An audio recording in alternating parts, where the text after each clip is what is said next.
A gente segue comentando aqui a repercussão do vídeo do deputado Nicolas Ferreira, a revogação aí da medida da Receita Federal pelo governo Lula. Agora a gente traz aqui, porque hoje, numa entrevista ao programa Faroeste a Brasileira, o deputado Nicolas Ferreira participou do programa e apontou o enfraquecimento do governo Lula na Câmara.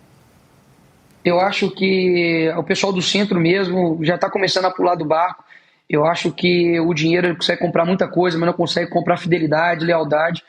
E o governo Lula, eu ouvi isso aqui de alguém muito poderoso dentro do Congresso Nacional, que falou o seguinte: olha, conversei aqui com alguém do governo aqui do Lula, e eu disse para ele, e eu falei o seguinte: olha, o Lula está sem equipe, está sem liderança, ele está ficando extremamente desgastado, sem conseguindo controlar as coisas, e eu vejo que esse é o retrato que também os parlamentares estão sentindo. Então, a esquerda, obviamente, vai morrer no Titanic junto. Eles são tipo aqueles, sabe, aqueles violinistas lá que o Titanic está afundando, eles vão continuar lá tocando porque faz parte, já estão num lamaçal ideológico. Mas, por um outro lado, tem o centro que, enfim, de tempos em tempos ele vai, né, se alternando ali por conta do poder. Nicolas exaltou Jair Bolsonaro como a única liderança de direita do Brasil. Respondendo a sua pergunta, Pavinato, é o seguinte: primeira coisa que tem que deixar bem claro, que é um pressuposto antes da minha fala, é que muitos falam que a maior liderança de direita do Jair Bolsonaro, a maior liderança de direita no Brasil é Jair Bolsonaro. Eu digo mais, eu acho que ele é a única liderança de direita que há no nosso país. Eu sei que muita gente, muitas das vezes, me coloca nesse posto, ou coloca um outro no posto, mas eu vejo que é uma caminhada gigantesca até você chegar a um ponto onde Lula e Bolsonaro, por exemplo, chegaram. Esquece, tem pessoas no nosso país que não são canceláveis, e uma delas pode ter certeza que é Jair Bolsonaro.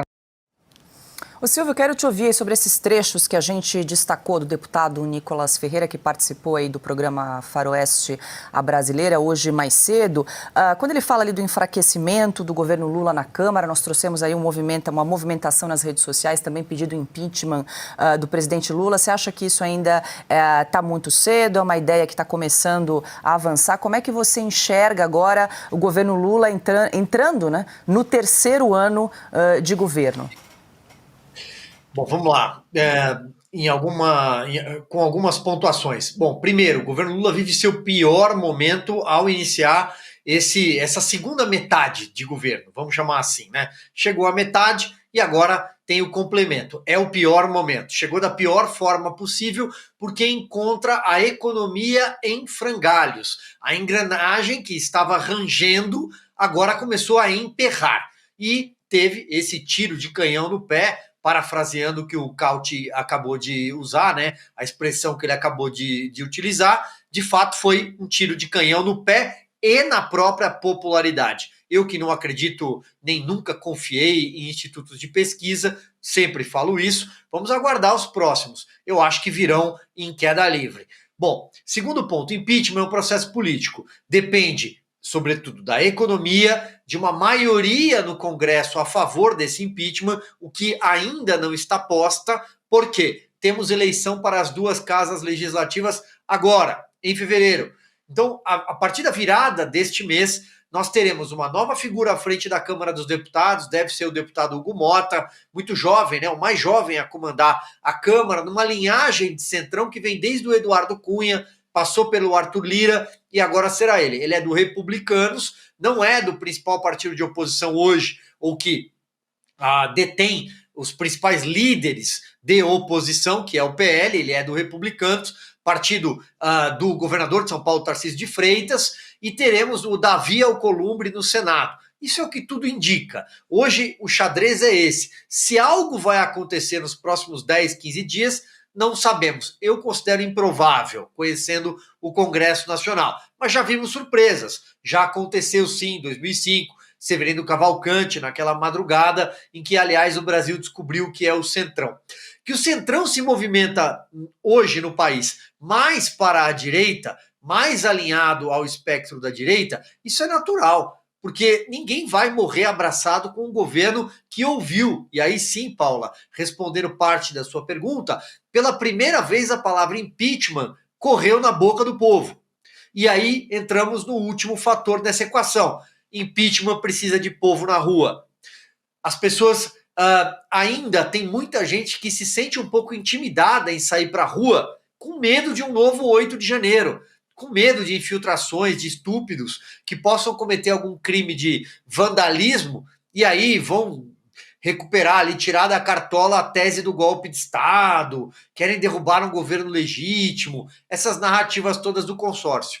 Então, povo na rua, um Congresso Nacional a favor do impeachment, como foi com Dilma Rousseff, e, por fim, uma figura de oposição pronta para assumir o poder, né? Caso o Lula sofresse o impeachment, seria o Geraldo Alckmin, mas já de olho em 2026, alguém pronto para assumir o poder. E aí eu concordo com o Nicolas.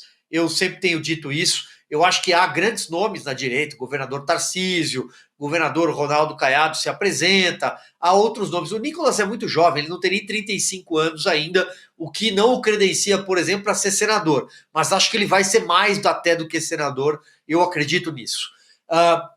O Jair Bolsonaro é o único nome hoje na oposição, mas ele está impedido por força da justiça eleitoral brasileira, escapa até um sorrisinho aqui, né, irônico, de disputar eleições. O Cautio, eu quero te ouvir também, mas deixa eu trazer aqui uma questão do Matheus Massaoli aqui no nosso chat. Será que o número de visualizações do vídeo de Nicolas Ferreira está ligado à liberdade nas redes da Meta, permitindo maior alcance sem censura?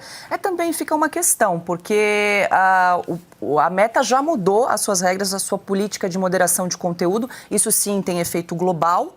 Então, isso já passa a valer também no Brasil e o Mark Zuckerberg disse na semana passada que passaria a ofertar mais conteúdos de política nos seus, ia mudar ali os algoritmos para mostrar mais conteúdos sobre políticas para os usuários nas suas redes sociais. Pode ser algum efeito já dessas mudanças? Isso a gente vai ver nos próximos dias. Sim, postagens com assuntos menos interessantes do que esse do PIX, da mudança da regulamentação da Receita Federal, vão ter o mesmo alcance. As últimas duas postagens do Nicolas tiveram um alcance gigantesco. Essa última, 220 milhões, mas aquela anterior, que também falava do PIX, 45 milhões, se não me engano. Então, um número muito superior às já interessantes postagens que ele fazia em termos de alcance, mas agora, de fato, com esse assunto, explodiram de audiência. Pode ser que a mudança do algoritmo da Meta tenha influenciado, mas esse assunto interessou todos os brasileiros que trabalham, todos os brasileiros que não querem que a Receita Federal fique bisbilhoteando, fique com a lupa em cima